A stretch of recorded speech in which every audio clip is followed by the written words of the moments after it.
once again, atop the leaderboard in terms of places where we host the Westwood Living podcast is the Muffin House. Hey, everybody. Tom Leyden with you. Thank you for joining us. And I'm joined today by Erica Resha. How are you? Good. How are you? A lot of pressure on you today because it was at this very location, this very table, that I recorded what is one of our most popular podcasts. You should listen to it. Okay. Lauren Watson from Watson College Consulting. Okay. She and I sat right here. All right. So let's hope a little I'm bit coming of for you, Lauren. that good mojo rubs off. Okay, amazing.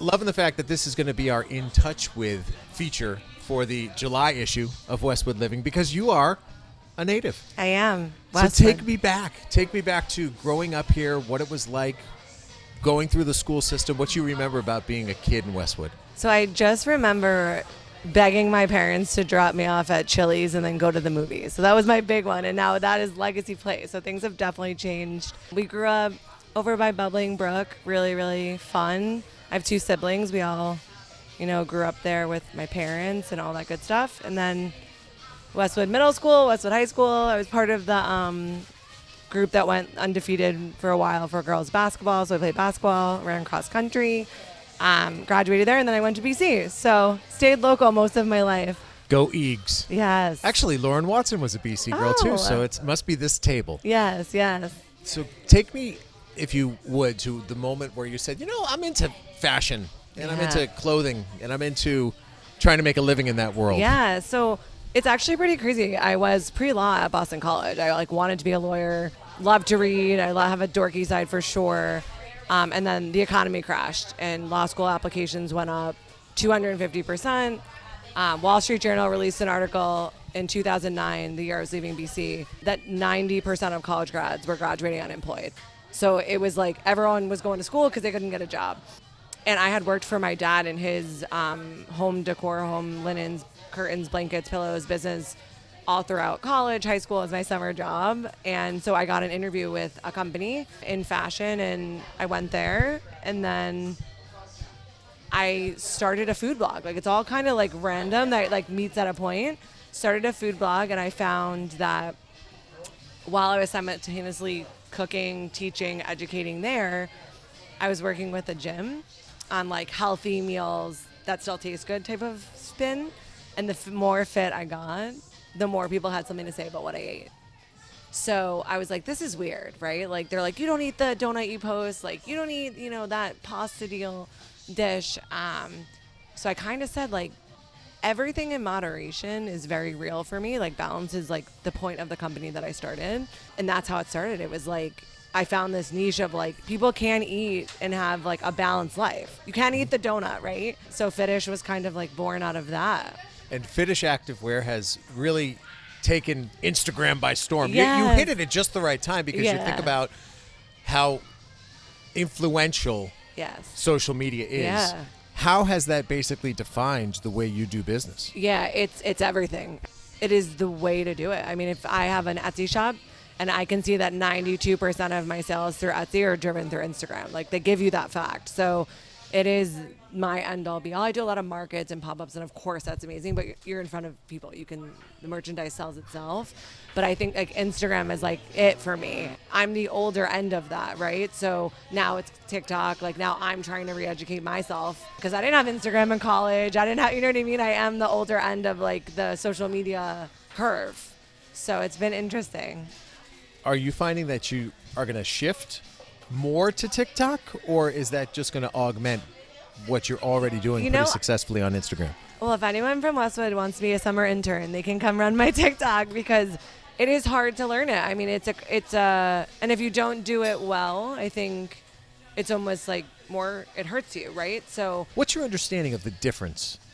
Because I'm 50. Yeah. I'm older than you are. No. You're older than a lot of the people who are using TikTok. Yeah. So how do you differentiate between what people are watching on TikTok versus what people are absorbing on Instagram?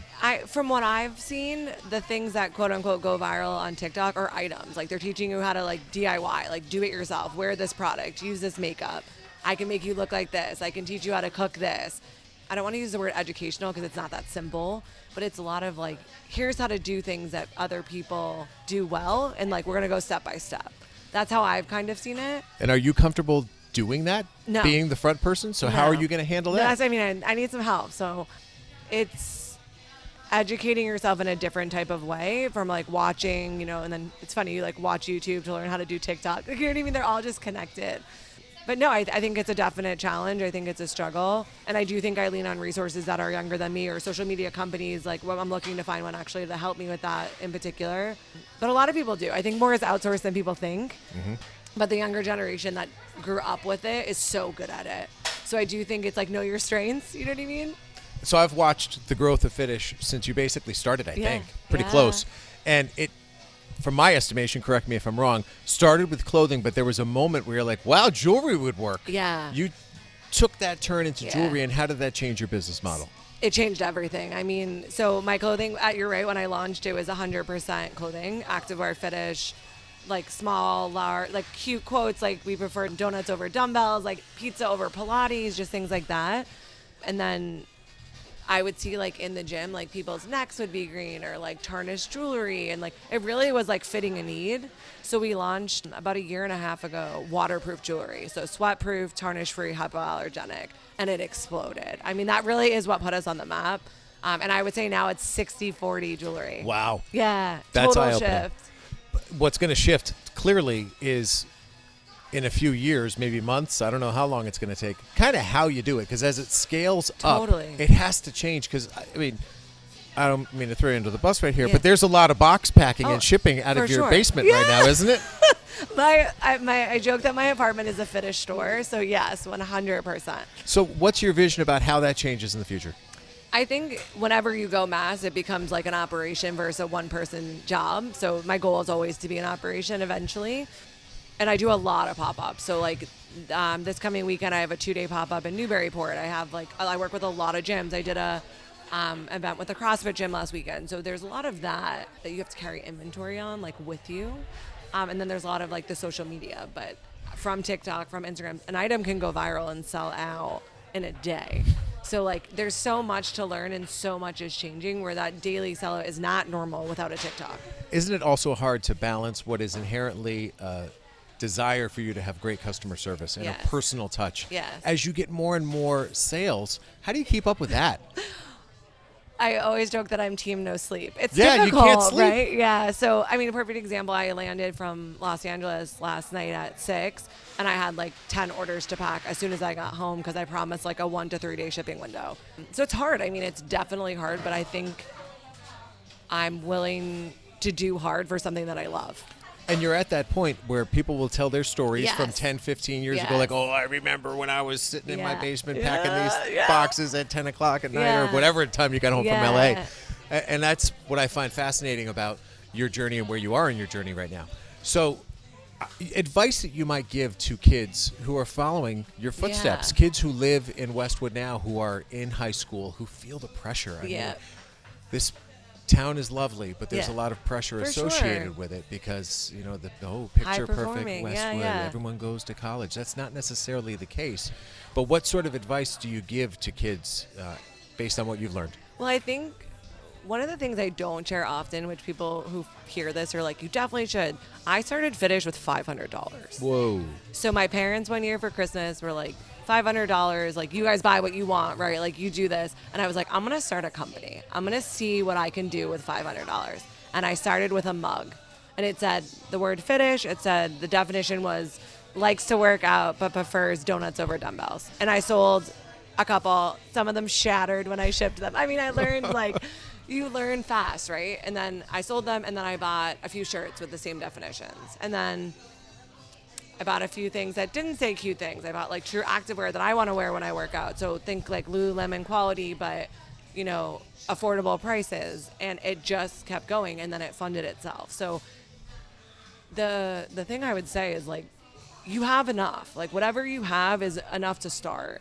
And if you have an idea, keep it close to your chest because I listened to How He Built This with Sarah from Spanx that built Spanx. And she said, I told no one because everyone had an opinion and you have enough self-doubt on your own. And I just love that. I say that all the time. So when I launched jewelry, I told no one. I teased it on Instagram. And then I told 5 people and I screenshotted all of their responses. So we teased that way. like, you're not crazy. Like, you have an idea and there's a reason you have it. And don't get me wrong, you have to do your research. I've done a ton of research. I've made a ton of mistakes. Like, I think half the mugs shattered when I shipped them. So I think there's just things that you learn, but I like the keep it close to your vest because, again, that's just said so perfectly. Like, you have enough doubt for 10 people. So as soon as you start telling people and they poke holes, it becomes bigger. Your doubt becomes bigger than your idea. And I'm going to piggyback on your advice because I kind of went off on my own and did this own it's thing, the exact same thing 14 months ago. And you do get a bunch of opinions, but you also get a lot of good advice, and some of it doesn't necessarily apply to you. Correct. Where you're like, I get that, but I'm really good at this. Yeah. So I say when you're going after a passion, understand what you're good at and start focusing on that area of it. Because you're going to run into so many obstacles and so much negativity and so many doors are going to be slammed in your face. Oh, yeah. That if you let that get you down, just walk away. Yeah. Because you've got things that are happening that are positive. Totally. And build on the positive. And you'll get this too. Like, you're just I'm not for everyone. My company's not for everyone. A woman came I did a temporary pop-up during the winter, and a woman came in and said, what happens if I want the whole shirt? I only see crop tops. And I'm like, I think you're in the wrong place then, right? Like, and I think it's okay. I'm okay not being for everyone. I'm not okay not being for everyone on, like, the quality scale. Like, everyone should touch my product and everyone should wear my product and be 100% satisfied. But I'm okay that not 100% of the community will get it, if that makes sense. So when are we going to see a pop-up here? I know. Hometown pop-up. Yes. Someone asked me to collaborate with them for Westwood Day, so we might be here in the near future. Yeah. I love it. Yeah. Okay, so the simple stuff. How do people follow you? How do they learn so more about Fitish? Yeah, Fitish, FITISH_activewear on Instagram, and you can find us at Fitish Active on Etsy. Fantastic. That's Erica Resha, the July In Touch With feature subject for Westwood Living. And as always, if you have other people who you think might be great for me to connect with, send me an email, tleiden@bestversionmedia.com. We'll hook up with them. We'll tell their stories and continue to bring them to you. So let's see if this table remains hot and this has some viral legs. I can't wait. Thanks so much for joining us. Thank you. Thank you.